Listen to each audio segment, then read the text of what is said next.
Welcome back to Gaelic Games Fan TV. It's the football preview show looking ahead to this weekend's All-Ireland Senior Football Championship action that's happening this weekend. Plenty of big games to discuss, and I'm joined by Kevin Kennedy from the GA Sports Tracker app for this one. We'll be looking ahead to Derry, Armagh, Mayo versus Roscommon, Dublin, Cavan, as well as many more. 16 games in total happening this weekend, 8 in the All-Ireland Football Championship and 8 in the Tailteann Cup as well.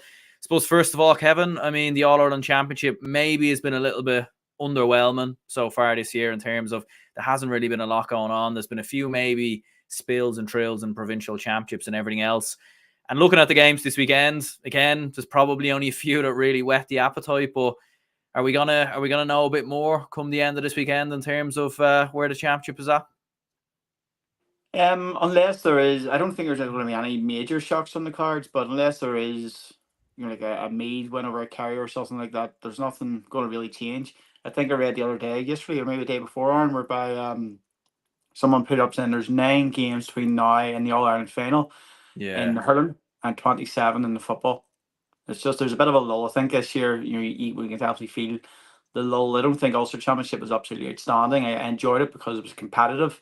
Maybe the Tyrones and Donegals, even Armagh and Donegal, although Tyrone are nowhere near in All Ireland at the minute.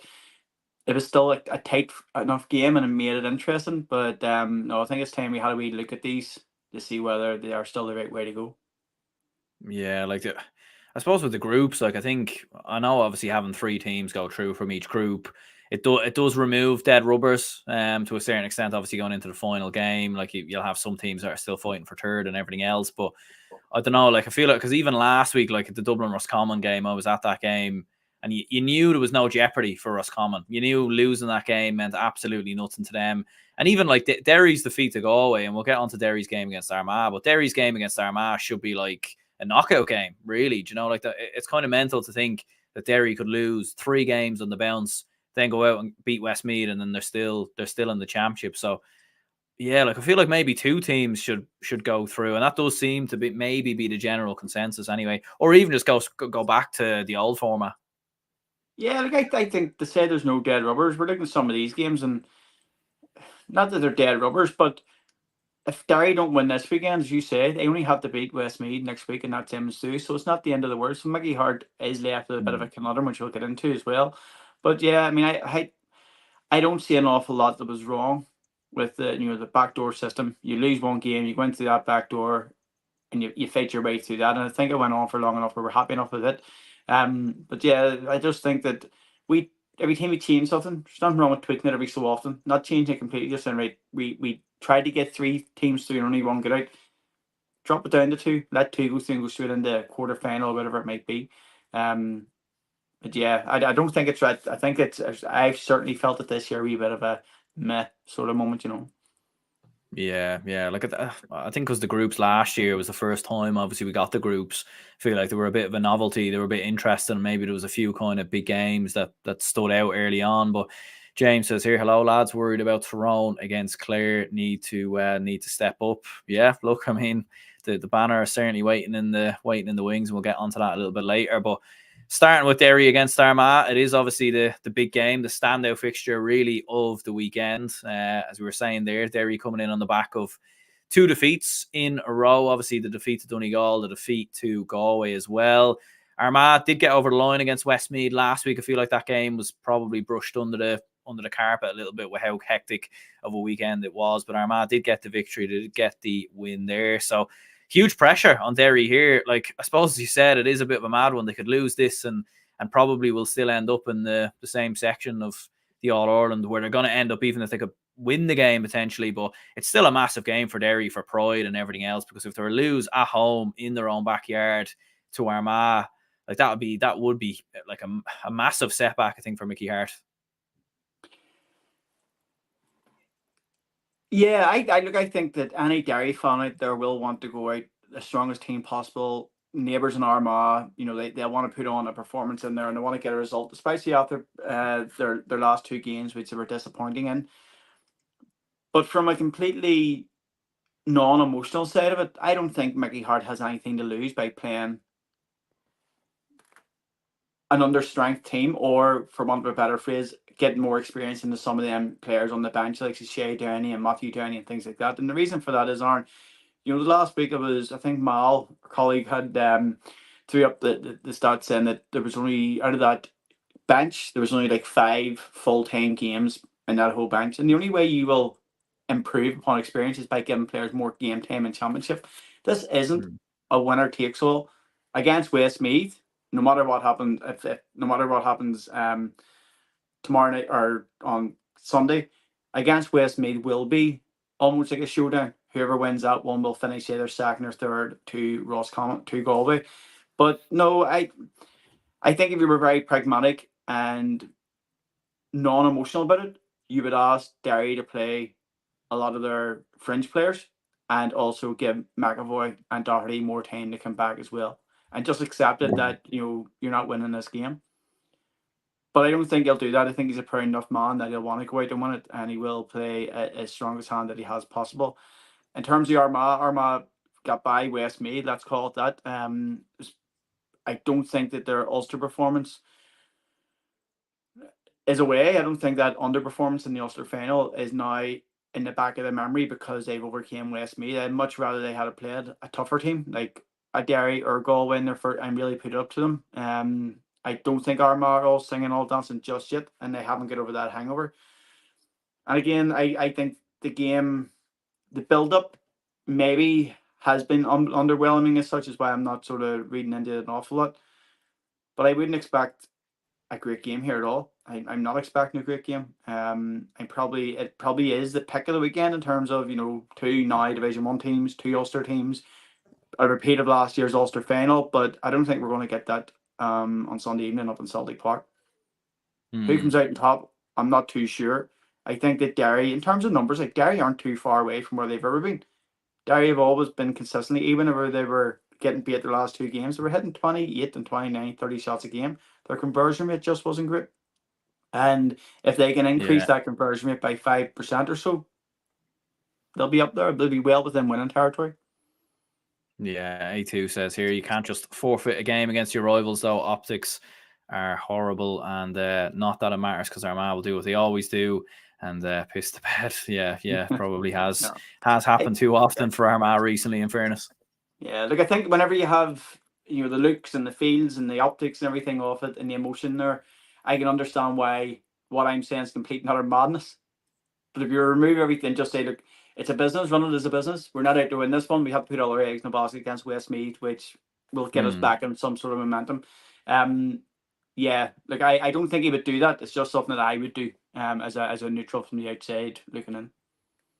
Yeah, no, like I think from a Derry perspective, because even if they do finish third, and I know maybe there's not a huge difference between second and third, because obviously you ultimately go through to the preliminary round anyway, and obviously you're presuming Galway beat Armagh, which mightn't even happen either. Like there's still a chance Derry could win this game, beat Westmeath, Armagh go out and beat Galway, and then all of a sudden it goes down to score difference, and you don't know. Like Derry getting Westmeath in the final game when Westmeath are maybe already gone and already on the beach and everything else, maybe then Derry could win the group. But I think for confidence, really, from a Derry perspective, I think winning the game will be huge, because to go from one of the favourites, and after beating Dublin in the league, there were some people that started to mention them as the favourites. I think a lot of people still had Dublin as the favourites, but to go from that to then losing 3 games on the bounce, like I think it just wouldn't be a good look. And then you add in the injuries, you add in more games, they'll obviously most likely then be finishing in third, which will mean they then have an away game in the preliminary round. And I don't know, like I think for Mickey Hart, he probably had the time in the league to test out players, to try out different players, and he went full strength week in, week out. So you probably look at it and think he probably nearly has to go as strong as he can, because a win is so needed. Yeah, look, that's a logical approach to it. That's the way Mickey Hart will go about it. I wouldn't do it if I was going to ask them. And we can say about how hard they went in the league and things, but the players who are out injured, they're not the Glen lads. They're not boys who are playing football all year round. They have soft tissue injuries. One now, obviously, with McKinless and the red card and stuff like that. But they're injuries that any player could have picked up. There was a lot of commentary around about Conor Glass looking jaded and stuff during that the game against Galway. But a lot of things played into that game in particular. You know, as I said, they hit their numbers in terms of shots. They were up at near 30 shots in that game. Their conversion rate was only 54% or something like that. They still came away with 15 or 16 points. 15 or 16 points wins you most games. You know, 15 points is definitely within winning territory. After the league final, I had them up in number third. I think they've now learned how to play in Croke Park, and that brings them that they can properly compete with Dublin and Kerry, because Dublin and Kerry adopt their game to play in Croke Park. They'll use more of a kicking game, and that's where Derry got their big benefit out of the league. But they didn't automatically jump to the top of they're now All Ireland favourites. Definitely not, because we know you go to enough Dublin games, watch enough Kerry, you know that these teams come out in the semi-finals and the final of an All Ireland. That's whenever they come out to play football. Yeah, and I suppose for Armagh, like obviously a lot, as we were saying in the comment section there, like a lot has been made of Armagh big games and not being able to get over the line and sort of not putting their foot on the jugular and everything else when it matters. Like, this is a huge opportunity for them, because look, if they lose the game, I think the narrative will be, well, look, you know, they went away to Derry, lost the game. I don't think you could envisage Armagh getting hammered or anything like that. So I think that even if it was a 1 or 2 point loss, I don't think it would be the end of the world. But at the same time, it's a massive opportunity to get revenge on the Ulster final last year. Put maybe, you know, set Derry back and say, look, you know, you're going to now finish at minimum third, because you presume Galway would beat Westmeath. And also for Armagh, it would be a massive win against the big team. So you feel like it is a huge opportunity for Armagh in that sense. And for Armagh, the biggest thing comes out of it is, for me, Aaron, you heard me enough saying it, I think Armagh are one of the most talented bunch of players in the island. You know, they're definitely within Ulster. They have the most talented squad there. Individual players, I just think that they get, and the Ulster final epitomised it. Their setup for the Ulster final was wrong. They were fearful of Jim McGuinness, and the idea that a long ball is what Donegal's game plan's based off. And we seen last week against Tyrone, that definitely is the case. You know, we were screaming about it after Derry, saying it actually wasn't a long ball. It was just Derry not performing on the day. But against Tyrone and against Armagh, it was this fear of Jim McGuinness, and that definitely played into it. You could see that last 10 minutes.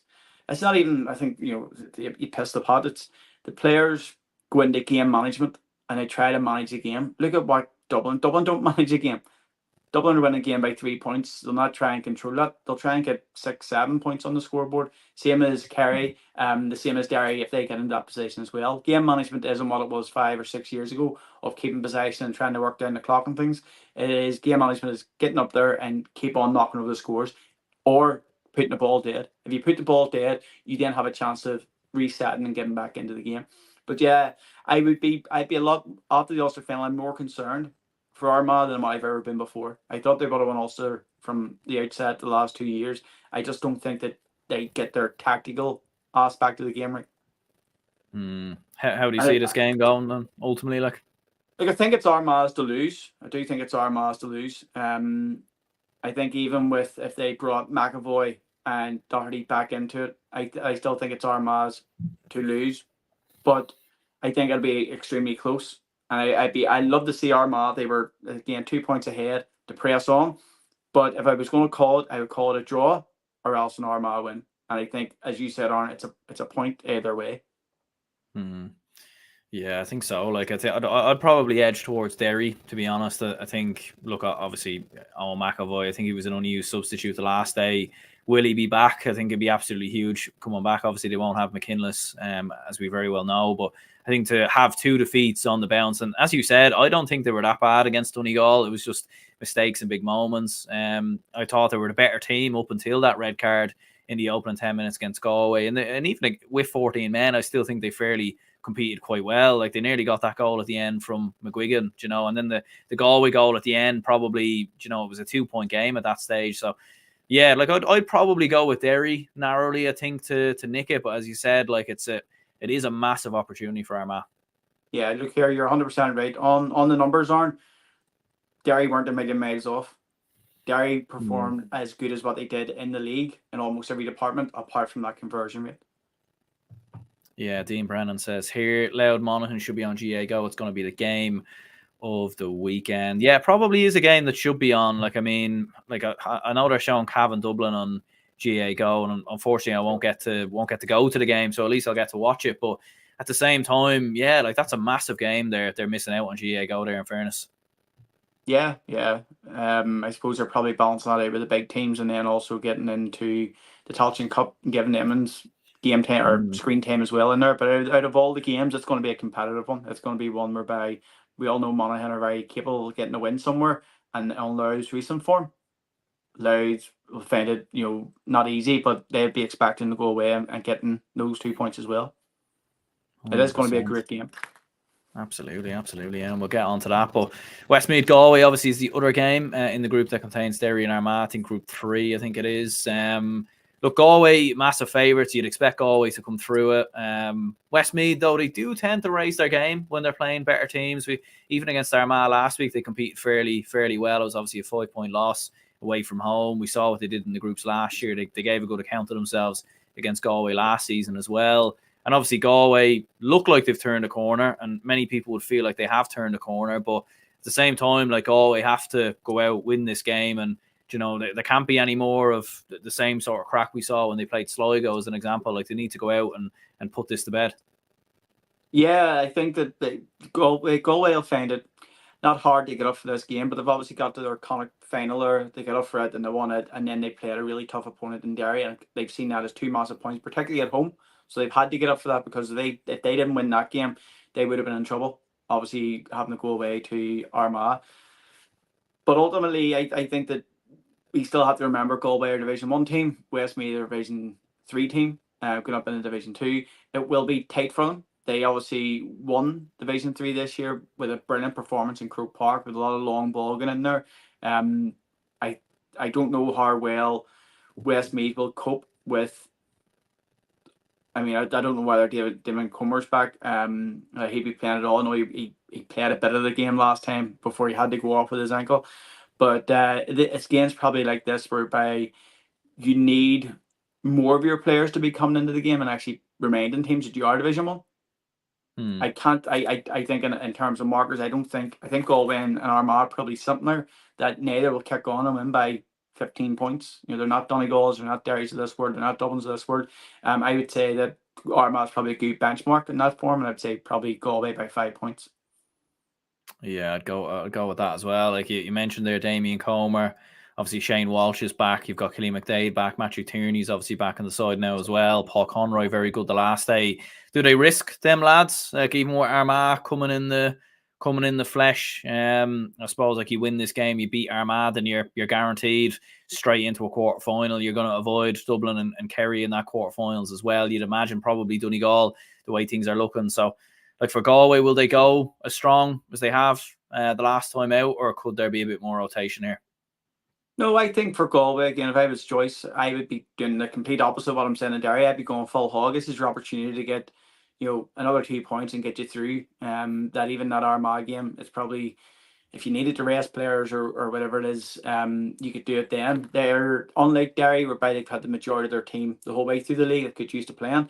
Galway haven't done that. We've watched Galway through the year and they've struggled a lot. There's only so much game time that you can get into these players now before they actually meet Dublin's or Kerry's or Mayo's in an All-Ireland quarter-final or a semi-final. So yeah, I think he has no option but to go full hog and take these 2 points and just not leave it open. Yeah, I'd go with Galway as well. I think I'll go with Galway maybe by 4 points, 3 points. I do think Westmeath at home in Cusack Park, though, and we saw them last season at home in particular. Like, they made life very, very difficult in a lot of games that they played. So I could see them raising the game to Galway, making it tough. But I do ultimately feel that Galway will be too strong going down the home stretch. And if they do have Damien Comer on the bench, for example, to bring on in reserve for the final 10 minutes, I think that could make a big impact, in fairness. Just on Galway, maybe before we finish up on them, like, obviously 2 massive wins in the last couple of games. Like, are they now All-Ireland contenders in your opinion, or do they still have a bit to go to reach the levels of your Dublins, your Kerrys, and I suppose Derry, Donegal, you'd say? They still have a bit to go on that, and it's just the way the game is with the amount of shots at the minute. They're not shooting an awful lot in comparison to Derry's, Donegal's, Kerry and Dublin. It's hard to say because they've been winning their games pretty easy, but Galway are probably hitting around about 20 shots a game. If you get And if you're hitting 20 shots a game, you need to be getting 70% accuracy on them every game. Every game at all. If you're like a Derry or Donegal who are hitting 30 shots a game, if you're not having the best day with your feet and you're only getting 55% or 60%, you're still getting 14, 15 points. I just think but Galway are very hard to score against. I say if Galway do this arc in defence and then they play two men inside, and they're very, very hard to break down. That's one of their greatest strengths, is actually how they set up in defence there. I think they're a wee bit off it at the minute in terms of the forward ends, but if anything's going to make them proper contenders, it's going to be how they set up at the back. Absolutely. Yeah, no, they're going along very, very nicely, in fairness, and they probably are peaking at the right time, it must be said. And if they go straight into the quarterfinals, like it'd be fantastic. Like, because they'll obviously avoid. They obviously can play Derry again, and they obviously can play Dublin, Kerry, probably Donegal, you'd imagine, as well. So it'd be a massive opportunity for Galway to potentially go on and reach the last four. Looking at some of the games in Group 1, we've got Roscommon versus Mayo. Obviously, two sides that are very, very familiar with each other over the last couple of years, and very familiar with each other from this year's championship as well. Obviously, this game happened just a couple of weeks ago. I suppose it's look for Mayo. They've been tipping along. I suppose quietly, you would say, like, got over the line against Cavan. Wasn't really much said about it. Davy Burke, after the Dublin game, said that, that match didn't matter whatsoever, and I think he was right in saying that, in fairness. And I suppose for Roscommon, like, they would have looked at the Mayo and Cavan game and said, these are the games that are going to matter the most. Yeah, Davy Burke, he's probably right in what he's saying, but I don't understand why you would come out and say that. That's one of the old ones about the newspaper going up on the wall. Mayo, he says, that's what it'll be. I think, Roscommon, you were obviously at the game. Roscommon, from, every piece of comedy you're watching, you would probably say, well, they probably didn't deserve the 12-point defeat. That wasn't reflective of the game. They were playing really well in the first half. They were getting a lot of those runs coming from off the ball, the loop runs, and be able to get shots off. And what they will do, Roscommon aren't afraid to shoot from distance. They have boys there who can score from distance as well. And I just think that against Mayo in the Connacht Championship, I thought the game would have been tighter than what it ended up as well. But there were so many of them shots that Roscommon were afraid to hit. They weren't their normal selves that they were seeing in the league there. In terms of Mayo, like, obviously, Paddy being out, that's a massive loss to them as well. They still miss someone with a left foot in there. But they've been ticking throughout this year. I haven't liked them at all, the way they played this year. But I have to be very, complimentary towards it, even though I don't like what they're doing or how they're playing, and I think they're a sitting duck waiting on someone. They've still managed to get the wins without being overly impressive, and I think for any team that has to be complimented.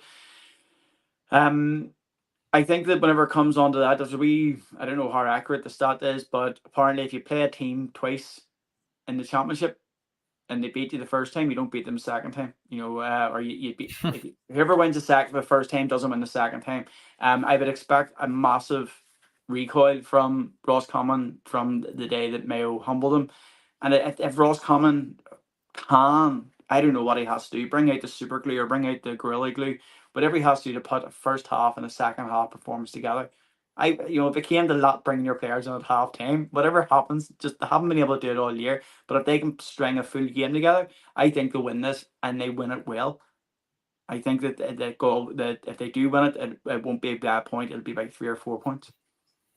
Yeah, they'd probably need to give themselves something to hang on to going into the final 5 or 10 minutes. But yeah, no, I thought they actually played well enough against Dublin. It definitely wasn't a 12-point game. Like, they conceded 2 late goals towards the end. Like, there was one moment in that game where Roscommon scored. I think Derek Craig scored with about 15 minutes to go. There was only 2 points in it, and I remember I turned to my mate beside me and said, Roscommon maybe like all of a sudden they were bringing Ben O'Carroll off the bench as well, and you were thinking they might just have a chance here, but in the end it completely flipped the other way, thankfully enough, from a Dublin perspective. But yeah, like, I thought that was actually one of Roscommon's more impressive performances of the season. Like, Dara Craig, 4 points from him. Connor Cox, I think, first time in a while we've really seen him produce in a game. So, like, Roscommon can take a good amount of positives, and they're definitely coming into the Hyde in a more positive mood against Mayo than they were the last time they were going in against Mayo anyway, in my opinion.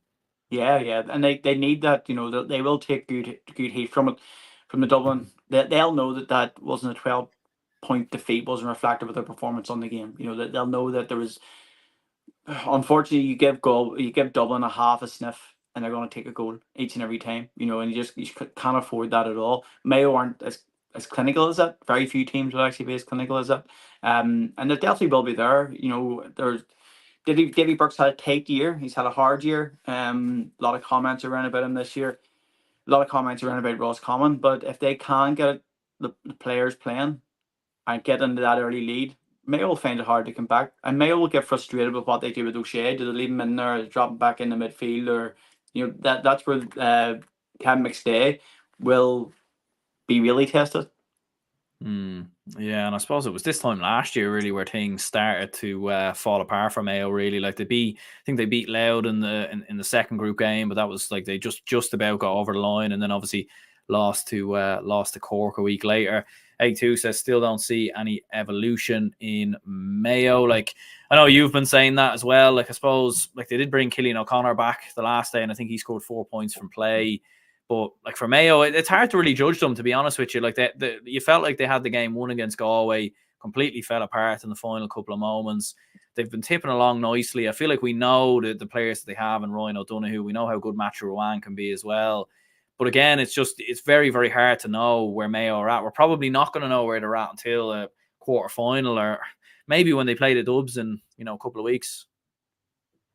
Yeah, it's very hard to say where they are.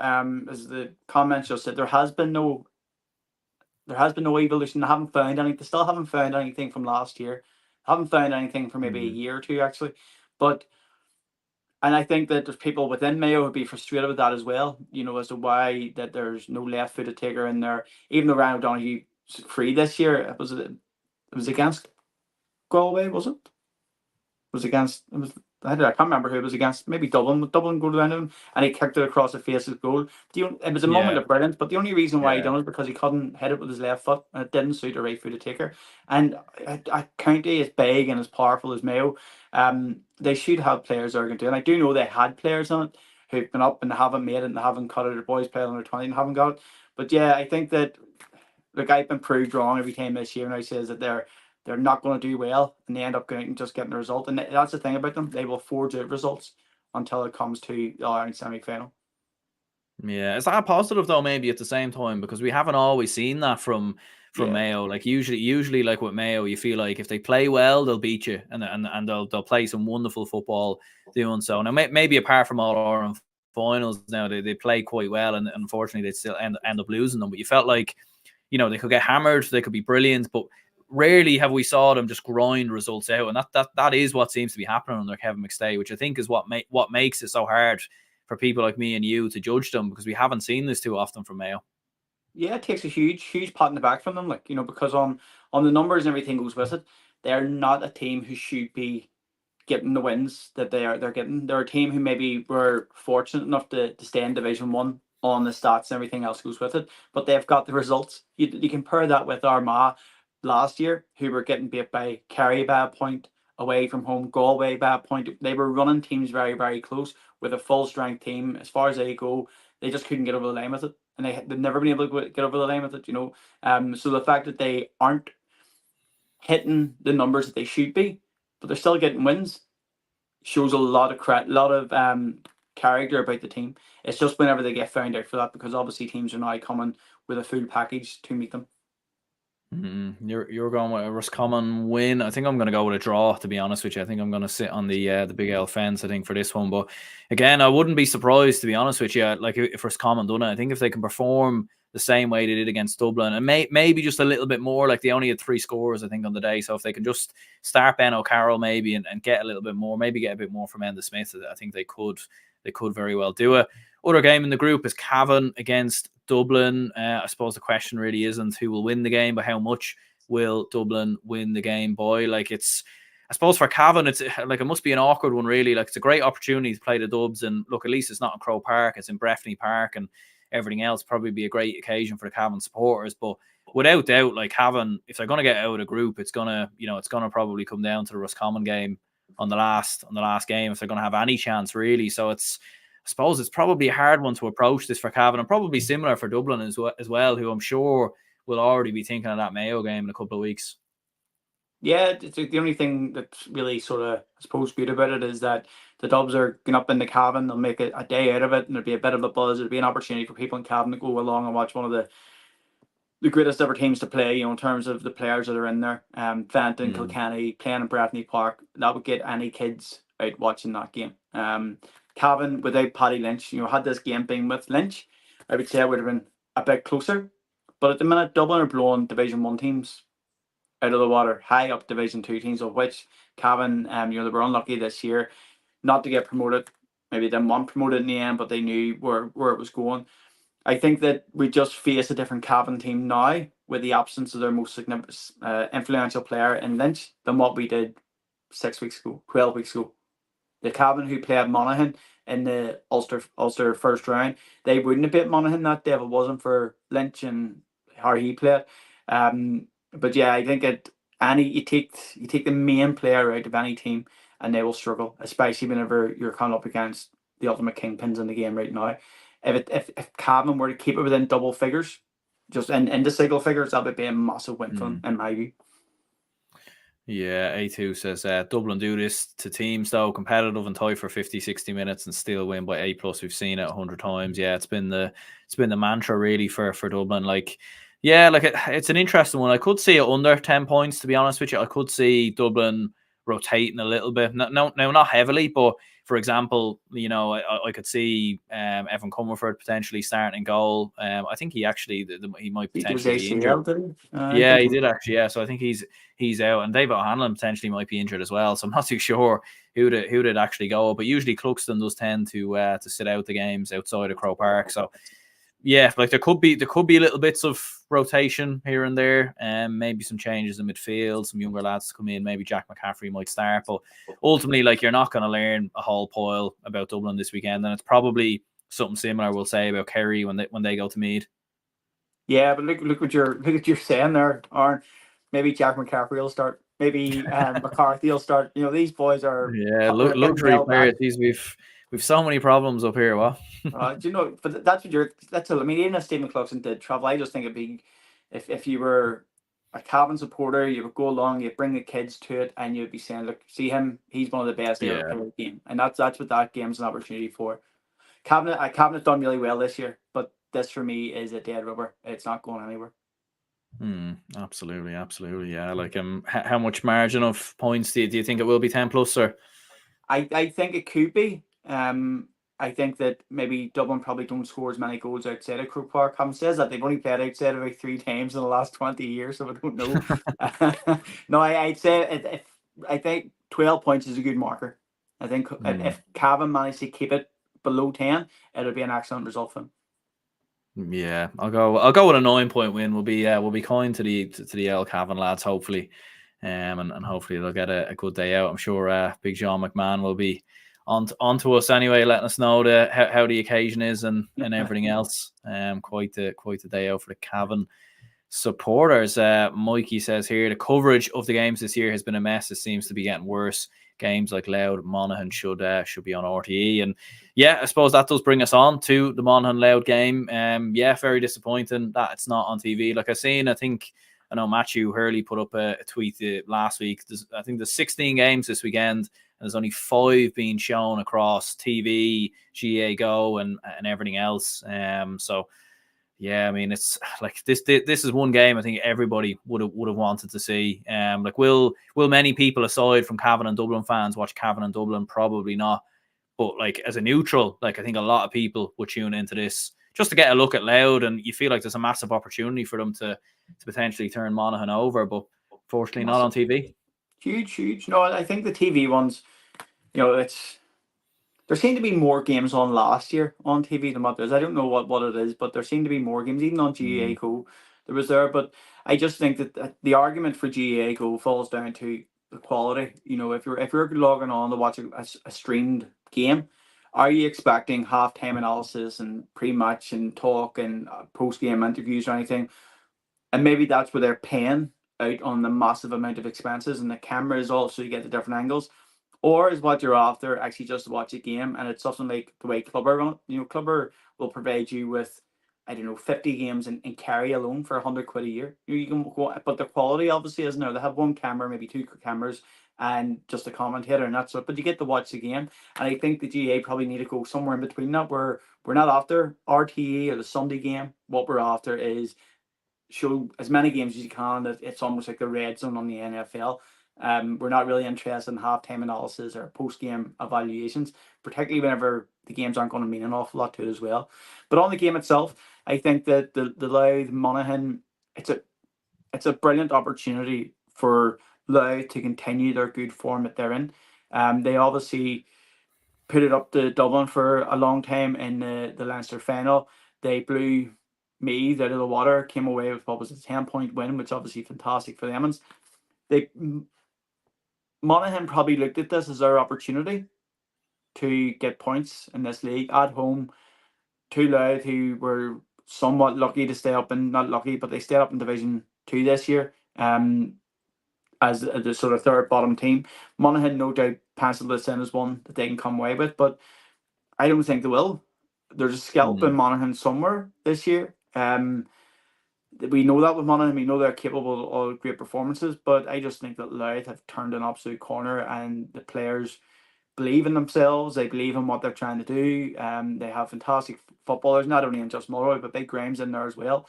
Players who will take scores, they'll shoot, and look what the juggler as well. You see the goal that they scored against Dublin. It came from a turnover on, what was it, Mickey Fitz. Came from a turnover on him. They were hounding, they were going. The game was not over at that stage, but the game was almost turning, that they were going to find it hard to come back, and they just went for it. I think Monaghan are up against it, even though they're at home, because anything we've seen from Monaghan this year hasn't been good. Let's be honest. They haven't put in a performance at all this year. Yeah, like, I mean, it has been mad for Monaghan, like 8 straight defeats in all competitions in both league and championship, obviously since the Dublin win. You feel like at some point though there has to be a kick out of Monaghan. I mean, Monaghan, they were all around semi-finalists last year, and I've spoke about it numerous times. Like, they didn't become a bad team overnight. Maybe as Conor McManus aged a bit more, have the legs slowed down? Maybe so. They've obviously had a few players that have obviously dropped out, a few injuries and everything else. But like, you still have Micheál Bannigan in there, you still have Stephen O'Hanlon, Gary Mohan, Conor McCarthy, Rory Beggins obviously now back as well. So like, there is good players in that Monaghan side, and you're just looking at it and thinking, if there isn't a kick out of them this weekend, you would maybe start to worry if maybe the wheels have completely fallen off for Vinnie Corey. Yeah, and it's not that they don't have good players at all. You know, they do have good players in there, but McCarthy last year was outstanding. You know, outstanding. He scored the point up in Celtic Park to get them a draw with Derry in the first round of the group last year. An absolute wonder point. But he hasn't reproduced that this year. You know, he hasn't lived up to them expectations again this year, but it's always going to be very difficult for him to do. And unfortunately, whenever you have the likes of last year, one, maybe two players doing so much for a team, whenever they don't perform, there's not other people there to pick it up. McManus last year was not a bit part player, but he was definitely an impact sub coming off. He started the last day. I thought he done well. He started in the Ulster Championship. I thought he done very well. But if he's got to the point last year whereby they're concerned about him getting through a full game, a year later, what's changed? You know, a year later, what's the difference now? You can get through a full game, and plus you put in the big play. They've lost massive players in both Hughes. You know, Kieran Hughes and Darren Hughes. Obviously, Kieran, you know, at the start of the year retired, but he was a great player. Still can do it for his club. And then obviously Darren Hughes was massive. Didn't play an awful lot this year and came away unfortunately in Cavan with a bad injury. And it's not that they've just become a bad team. They've lost very, very good players, and they don't have the depth that other squads do. Is the fact that this game is in Clonus, from what I know anyway. So like, is the fact that Louth obviously played their home game in Inniskeen, like, is that a bit of a good way of approaching it from Ger Brennan, like the same journey, the same distance and everything else? Not too far now, and I'm not entirely sure now what the distance is between both of those two grounds. But for Louth, like, they've already been to Monaghan and won a game essentially, and that was obviously last week when they beat Meath. So like, that'll be good standing to them, I think, going into this. Yeah, like, it's not just the idea of Clonus being a fortress for Monaghan. It's not. You know, it's not a fortress for them. They were beat there this year by Cavan. I just, yeah, Louth maybe having their last game in a scheme. It's not too. They're not traveling across the country. They'll not go and stay in a hotel the night before. It's a county next door to them. It's a short journey across, maybe an hour or so will get them there. I think that the Louth will have absolutely nothing to fear, and they're just going in there with a better form.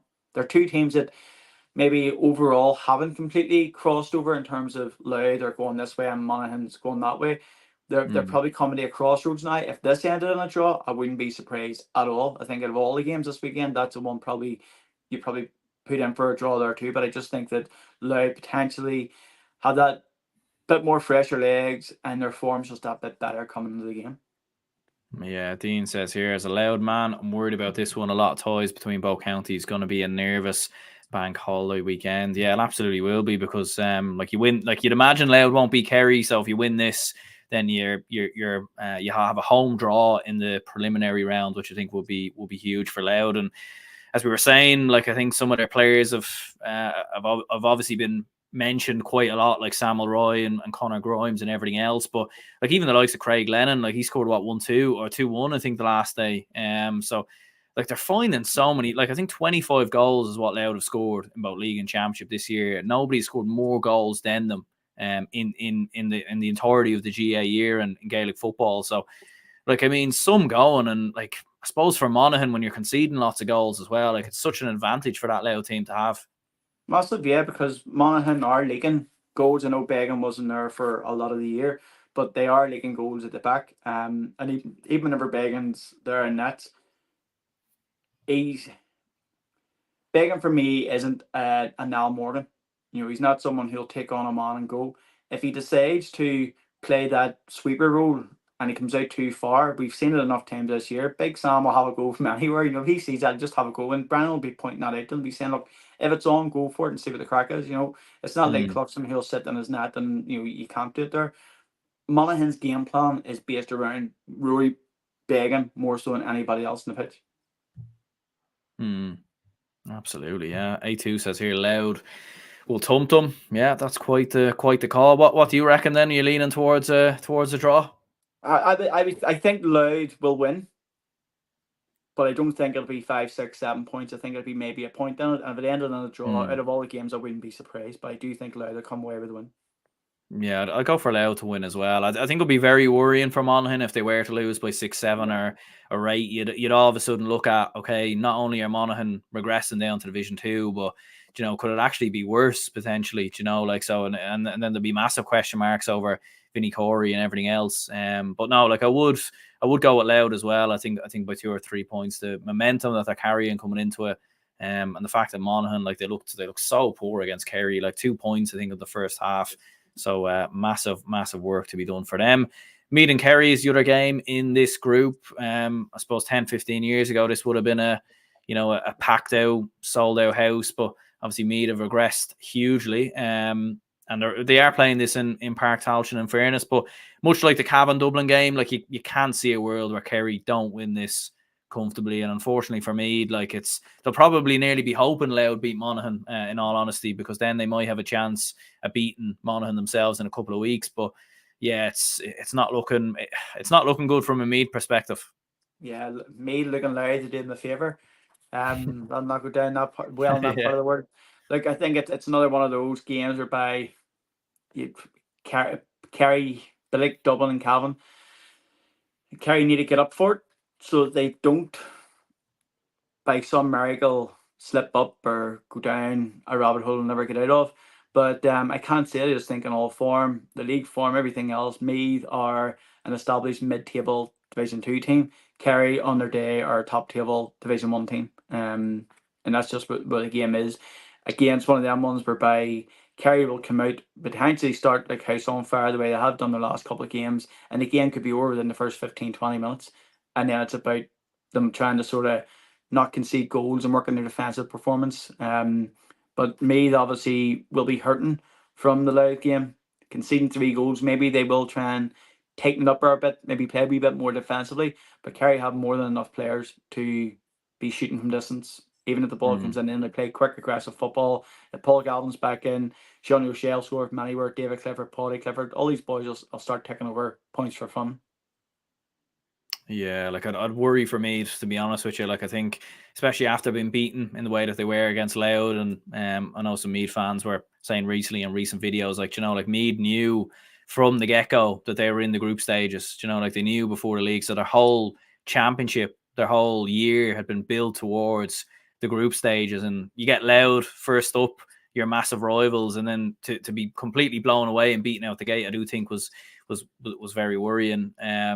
Like maybe on the plus side, Kerry, I know they blew Monaghan away and everything else, but they didn't blow teams away necessarily throughout Munster. Like they kind of just about got over the line against Clare, similar against Cork. Like, is that the only positive really for me, that maybe Kerry might take their eye off the ball and maybe won't be at their best?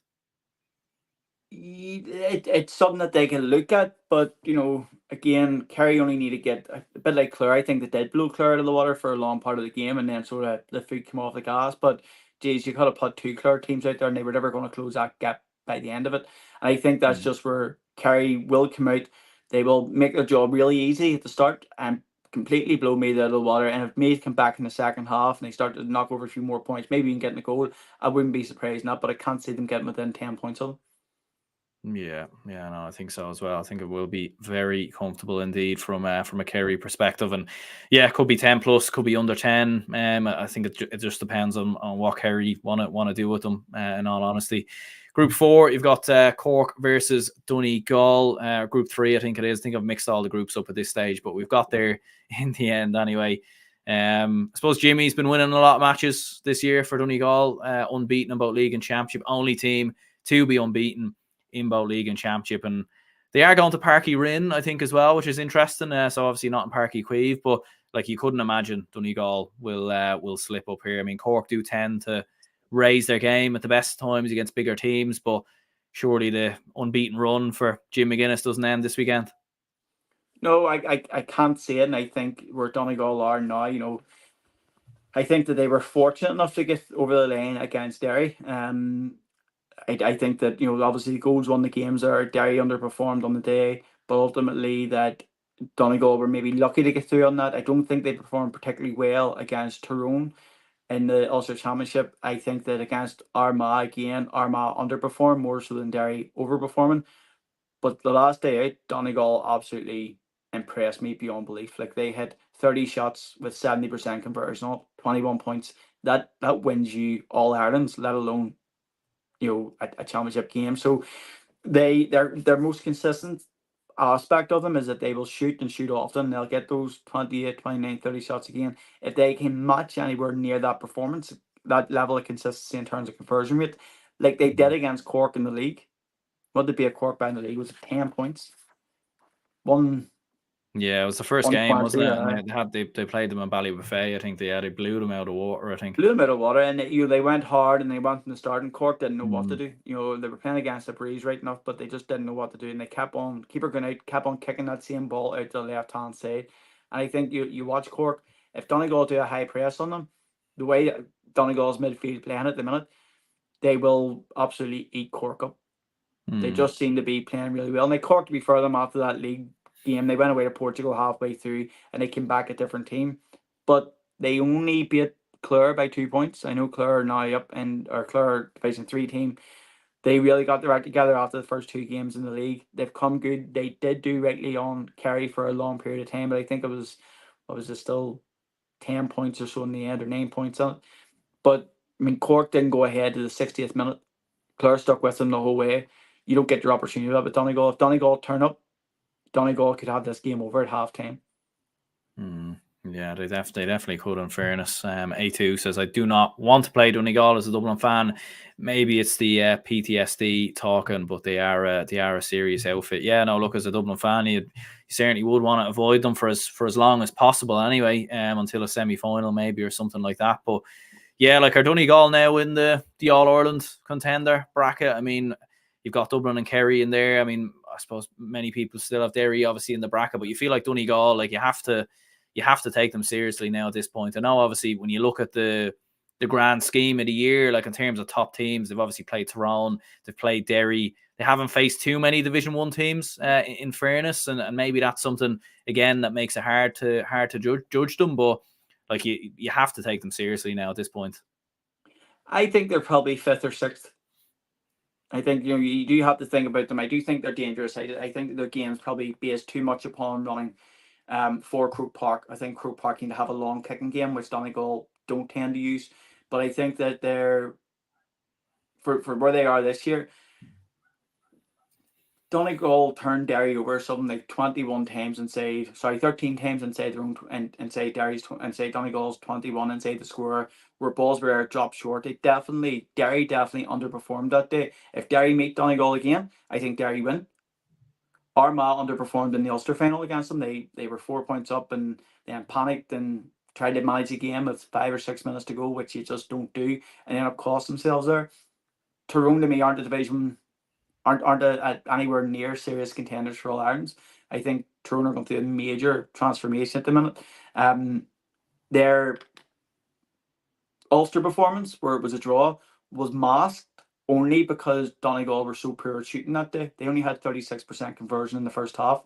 That's awful for any team. They came out in the second half and played a bit better, and it ended up with 50% or so like that. But whenever I said earlier on, you're hitting 30 shots a game, you can get away with hitting 50% conversion.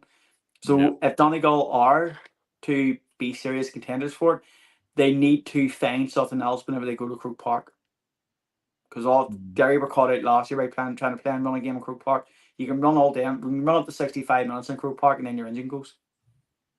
Yeah, Dean says here too soon for Donegal to be in the conversation next year, possibly. Yeah, like as a Dublin man, like I would look at Kerry and Derry as our strongest threats, for the All Ireland. But I do think Donegal are one of those teams that there is still the unknown about them ever so slightly, and I think that is what makes them so dangerous.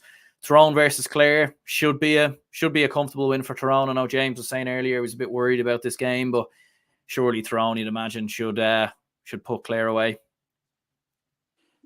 With the players that have come back, like the Petey Hart and stuff like that, yeah, you'd imagine they would. They just need to have a bit more faith in themselves, a bit more trust in the forwards that they have as well. Darren McCurry, with both Canavans in there, they've abundance of talent. Matty Donnelly is playing out of his skin at the minute. He's probably, in actual fact, he's probably just too old to be playing out of his skin, which is more credit to him because he's still able to do it, which, especially after the horrific injuries he's had. I would put Tyrone ahead of Cork in terms of where the teams are at, and Cork were able to get a win over Clare. I'd say Clare would be lucky if they got within 5 points of Tyrone, but if they do, it's probably more so the Tyrone trying to protect the house and not getting out the game aggressively. We haven't seen either Canavan really turn it on for a full game yet in the championship. Maybe now is the time for them to do it. Build a bit of confidence in there. Yeah, no, I'd go with Tyrone as well. Like I think at home and everything else, it should be a fairly comfortable win for Tyrone. Like Clare's probably best chance of getting out of the All Ireland or getting out of this group was probably against Cork, because you can't imagine they'll get anything against Donegal. So like unfortunately for Clare, it's it's probably just waiting now for the groups to end, because their best chance was the Cork game. Yeah. And they're a Tailteann Cup team. They on form in the league. They finished. They shouldn't play in the Tailteann Cup, but the way that the draw works for the getting in the Munster final was there, and they would have done damage in the Tailteann Cup. They would have been serious contenders in the Tailteann Cup. But it just shows you the difference between the A's and the B's competition. Absolutely. Yeah, no, I'll go with a Tyrone win there as well. I do think it'll be fairly comfortable. I think 7 or 8. But look, Clare, they did play well against Kerry, but you would imagine Tyrone should have too much there. Just looking at some of the games in the Tailteann Cup. So in Group 1, you've got Kildare versus Leitrim. So they're both the top two in the group. So the winner will go straight through to the quarterfinals. And Waterford versus Longford as well. All the games this weekend in the Tailteann Cup are happening in neutral venues. So Kildare Leitrim, I mean, first of all, there, like you'd imagine Kildare surely, and to be fair, you'd probably imagine Longford should comfortably brush aside Waterford as well. Yeah, Kildare by a country made. Kildare, to be fair, don't have treated this competition with a huge amount of respect. The scores they're racking up at the minute are seriously impressive, and I think that they can't afford to do anything else. They need to be racking up big scores and set a bit of confidence about the team to be saying that we're better than a Tailteann Cup. They're obviously not this year because that's what they're playing in, but next year they need to be back up in there. and back up in Division 2. So maybe this is where Ryan will get a bit of a response. I mean, if they win the Tailteann Cup this year, it'll be a good end of the year for Kildare. Longford as well. Yeah, I think Waterford's had their win. I think Waterford's had their win the championship. And Longford will come away with the win on that one. Yeah, absolutely, and I think it will probably go down to goes down to the best third place team. So we'll obviously have to see what happens if that'll be enough for Longford. But yeah, I go with Kildare, I think, to comfortably see aside Leitrim there as well. In Group 2, you've got Wexford versus Tipperary. I think we both be backing Wexford to comfortably win that one and put themselves through into the next round.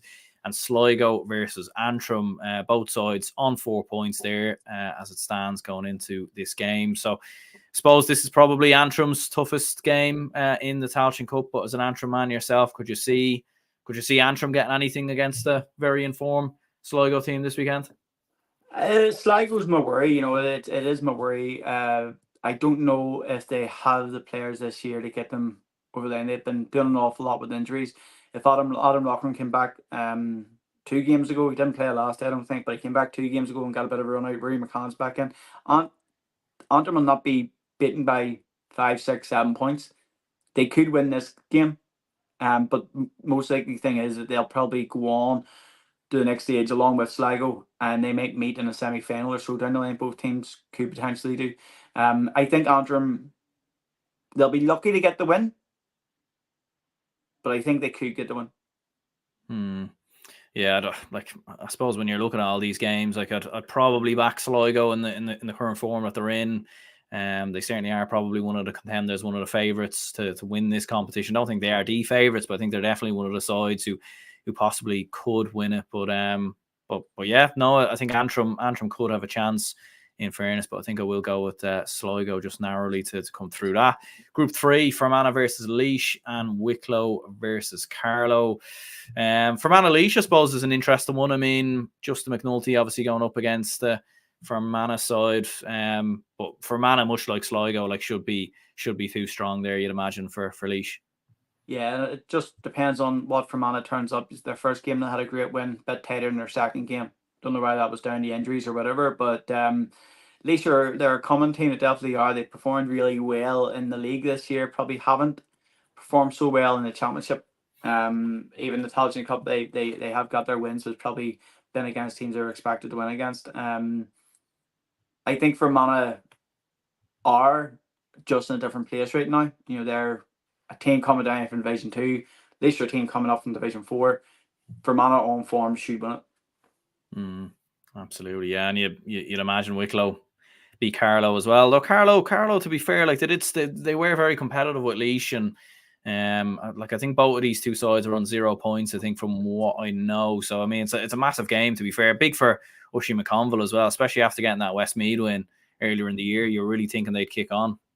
Yeah, but I think that the first Carlow game, I think they did run tight, and then the second game, from what I remember, I think they were well beat. I'm not too sure. I don't have the results in front of me, but yeah, Oisin McConville, if he's the progress with Wicklow, these are the games he needs to be winning.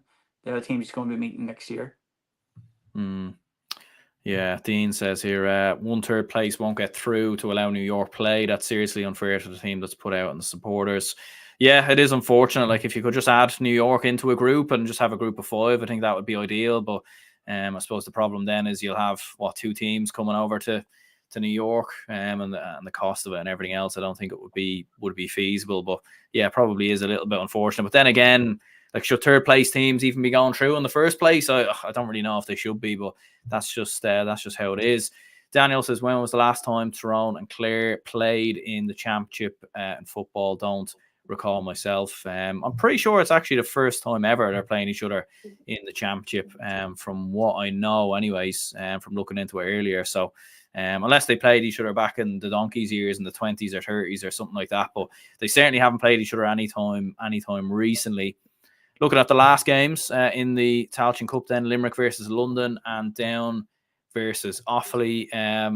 Yeah, look, at the start of the year, you probably would have said Down Offaly might be a close one, but Offaly have been beaten comfortably by Limerick and London, so I don't think anyone will expect Offaly to get anything from this. They're already gone as well. Even if they win, they can't get out of it. And Limerick London, to be fair, it's a great opportunity for either one of them to finish second and get a home draw in the preliminary round. Yeah, I think London will do. I think London will beat Limerick, and I think London have got. They're winning the league. They've obviously beat all the last day out. They run Mayo close in that comic league right at the start of the year. There's obviously some talent within London that we probably don't get to see week in, week out. And then we just haven't had a good year overall. They just haven't had a good year overall. So I think London will overcome Limerick, and I think Down, yeah. I don't know where all three have went to, because they're from the teams I've seen, they haven't been reading out or laying out on their 20 team or so. They haven't seemed to lost an awful lot of players from their league, and they've done all right at times in the league as well. But yeah, I don't know what's happening. I can't see them turning around against the favourites and ship it down. Yeah, I'd go for a down victory as well. And I'd probably agree with you at London as well. I'd back them to beat Limerick, I think. Although Limerick did beat Offaly the last time out, and I think it was the first win, I think, in something like over a year in both league and championship. So, look, in fairness, that was massive from a Limerick perspective. But no, I'd go at London as well to come through it. In terms of player of the week and bet of the week, what would you reckon? Let's see. I'm going to go with Andrew Murnan for player of the week for Armagh in the Derry game. I think he's had a good year, but Grugan's probably been stealing a bit of the headlights, but Andrew Murnan will have a good game against that. In terms of the battle of the week, I don't know what the odds are, but I think Louth, certainly away to Monaghan, are a good shout on it. And whatever handicap you can get in the Kerry Meath game, that's -10, -12, whatever it is. Stick your house on it. Yeah, no, it is in fairness, and they do tend. The bookies do tend to get them right. Like even with the Dublin ones, they've got a lot of them right this year. In fairness, I think in terms of player of the week, I'd probably go. I think Lakeland Murray could have a big game for Derry. He scored 3 points the last day versus Galway, and was a very good addition back into the side. So probably aim towards him. Dara Craig could be huge for Roscommon as well, and even Connor Cox actually, because that was the first time in a while seeing him produce that kind of form against Dublin the last day. And in terms of bet of the week, there probably isn't too many. Like you'd look at Louth, Monaghan, maybe London are probably underdogs against Limerick, in fairness, so you could maybe look towards that. Maybe even yourselves beating Sligo is not exactly impossible as well, in fairness. But there we go. I suppose make sure to check out the GA Sports Tracker app when everyone gets a chance. And anyone who tuned in, hit the like button and subscribe. That'd be very much appreciated. And we will go ahead and wrap this one up here. So, cheers, Kev. No worries.